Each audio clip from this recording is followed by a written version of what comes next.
high definition. This is CBS 2 News at 5.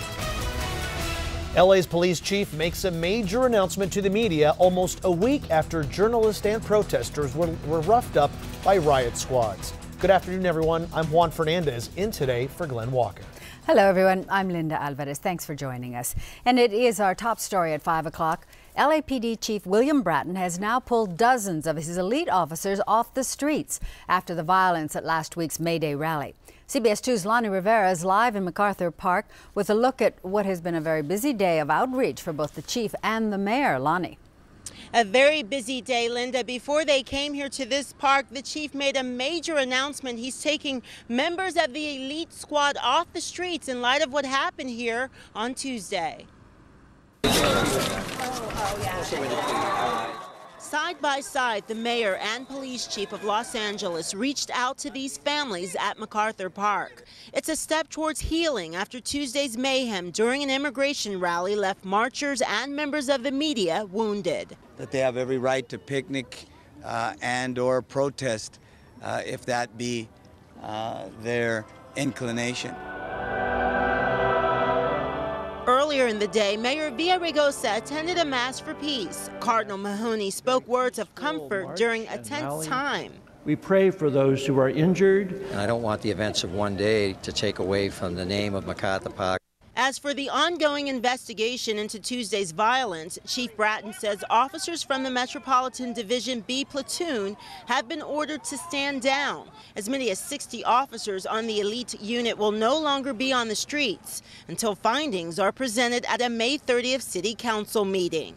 A few days into the investigation, we know obviously a little more than we did on May 1st.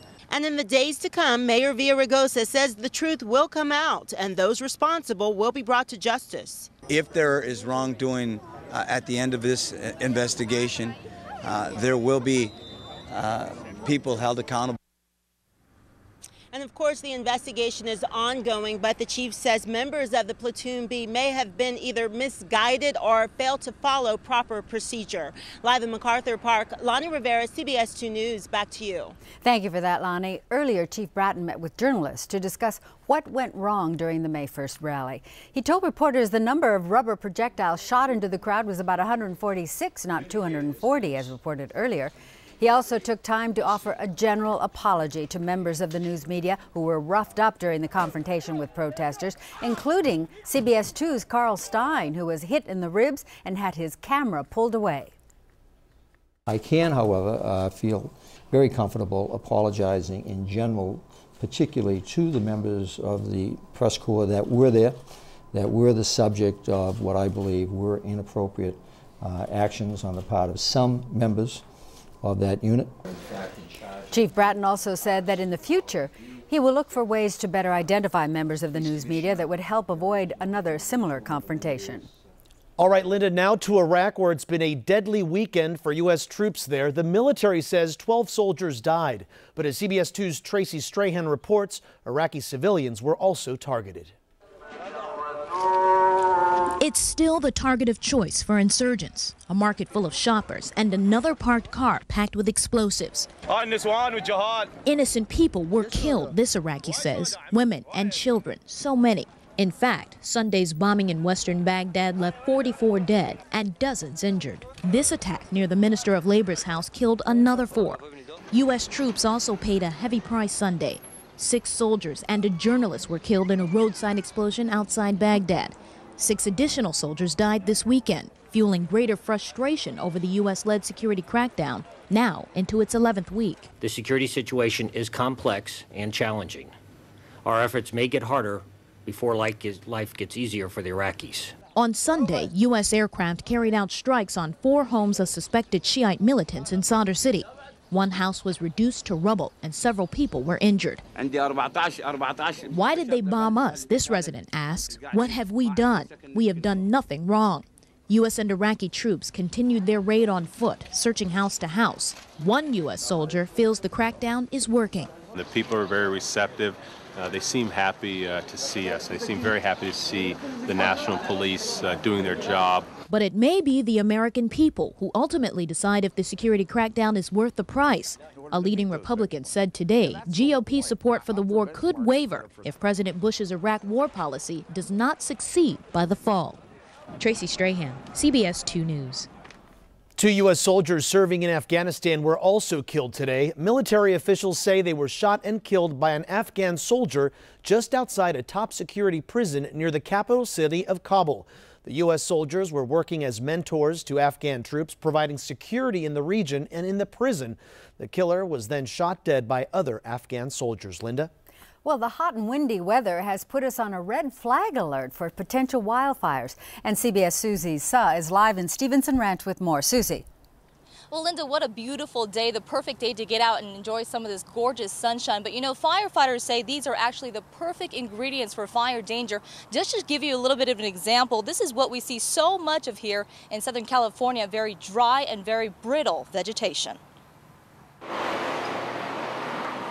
A perfect day for shorts and sundresses. Summer-like temperatures are making a weekend visit in Southern California, but also warming up the possibility it's coming of fires. We had a fire yesterday, a little fire, and another one this morning. A dry winter season thirsty for moisture has yet to be quenched by spring rain. These hills are made to burn. Throw in the heat, even a little bit of wind, and firefighters have their work cut out for them.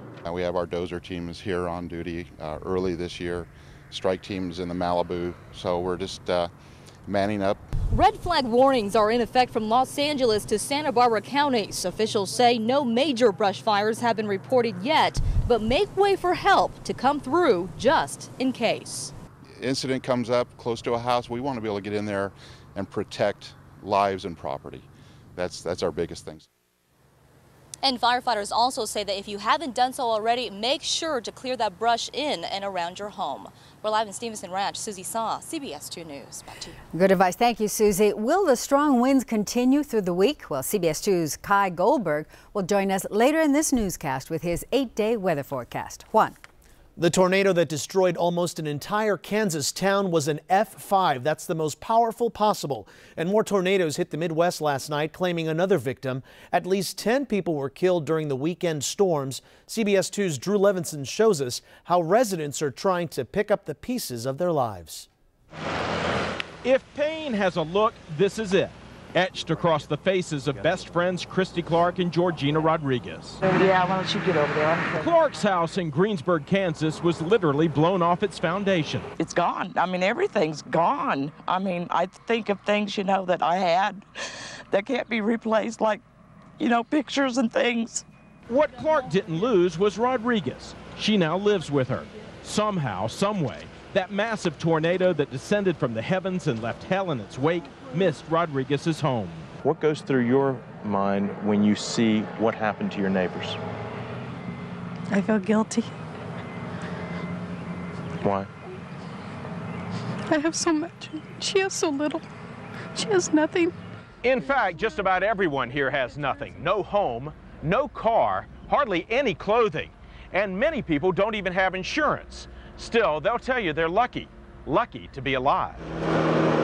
So the search for life continues here. There's still a glimmer of hope someone survived beneath all the rubble. But driving through what's left of this town, a state trooper admits it's hard to imagine anyone could survive this long. This is just like walking on a grave. For Christy Clark and Georgina Rodriguez, theirs is a ghost town. But they steadfastly believe it will come back to life, but not for a long time. When the tears stop, what starts? What am I going to do next? You know, what am I going to do next? That's a question being asked over and over here.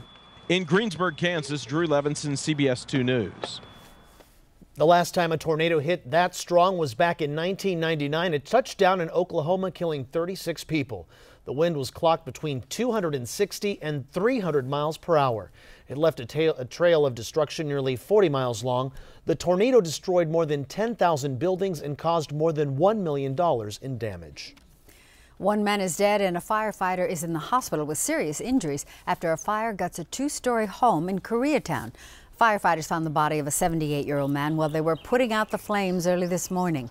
A firefighter suffered a back injury after he fell off a roof. Fire investigators say the fire was accidental, citing faulty wiring as the cause. And the Holy Land Church of God in Christ held services elsewhere today after a devastating roof collapse. Today, church members gave thanks that nobody was inside when the 6,400 square foot sanctuary roof caved in. Pews, chairs, the organ and sound system were all flattened. Well, today the San Bernardino church members went to services at a smaller 300-seat chapel on the south side of the complex. The cause of the collapse is yet to be determined. Well, movie experts predicted it would open huge, and it did. Wait until you hear how much money Spider-Man 3 made in its opening weekend. Then later in this newscast, Paris Hilton speaks for the first time since a judge told her she's going to jail. And coming up next, the new connection between Reggie the alligator and the late crocodile hunter. But first, take a look at what's hot on CBS2.com right now. It's always on.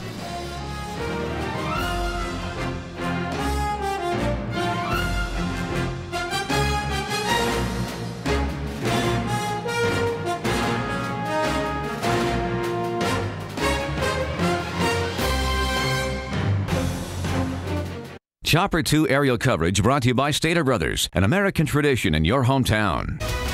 From CBS 2 Los Angeles, Linda Alvarez, Glenn Walker, and Kai Goldberg with 2View Weather. You're watching CBS 2 News at 5 in high definition. Well, catching Reggie the alligator, is it possible? LA could be one step closer to nabbing the elusive gator. Park visitors spotted Reggie last week in Harbor City's Lake Machado.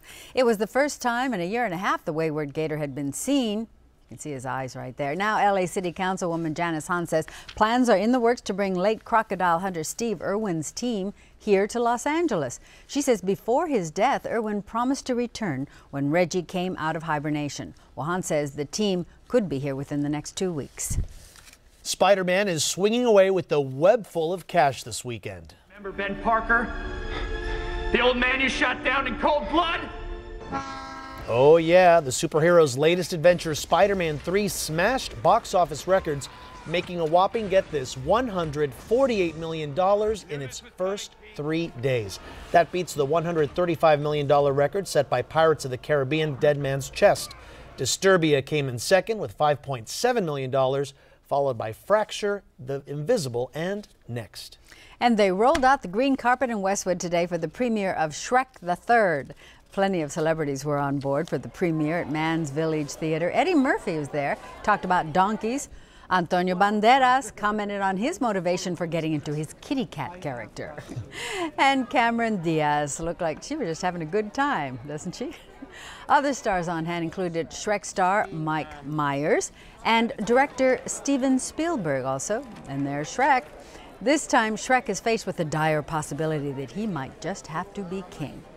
And guess what? He doesn't want to. Uh-oh. You saw it, you said. Not yet. No, I saw Spider-Man. That was okay. amazing. All right. Definitely added to that box office total. All right, coming up next, getting personal with the presidential candidates. Later in this newscast, they reveal their bad habits. And hey, were you warm out there this Sunday afternoon? Well, you're going to be a lot warmer for your Monday. I'll tell you about this warm-up. Plus, we've got those wind advisories still out there. We'll talk about it next.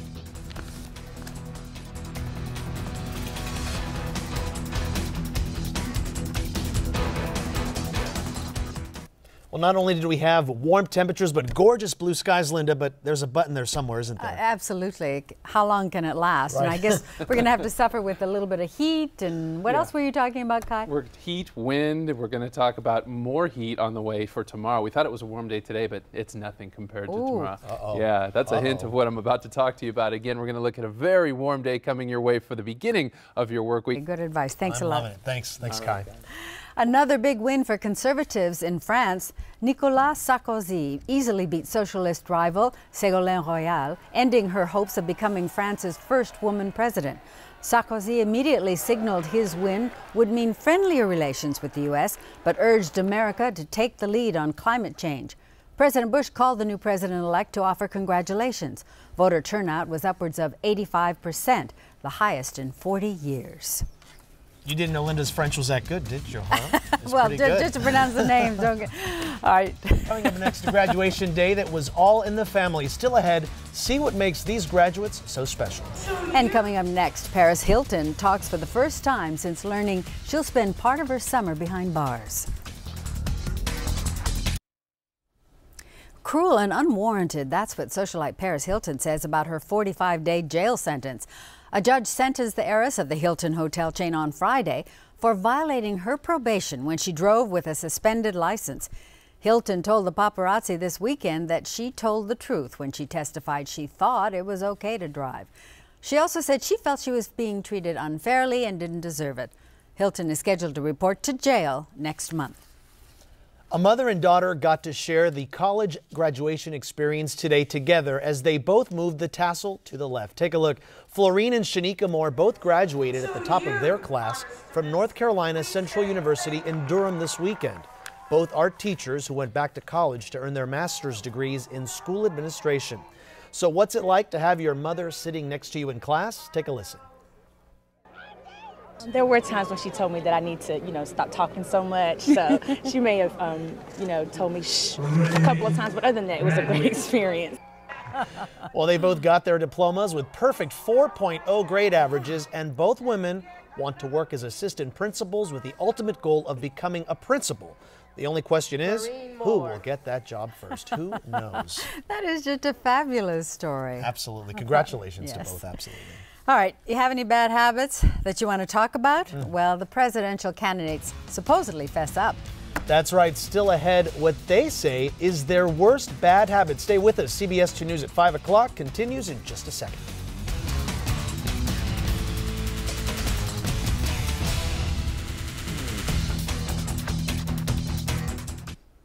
Politicians always seem to be on their game, or trying to be. They don't want to make a mistake that could cost them an election. But the candidates for president admit they are not perfect.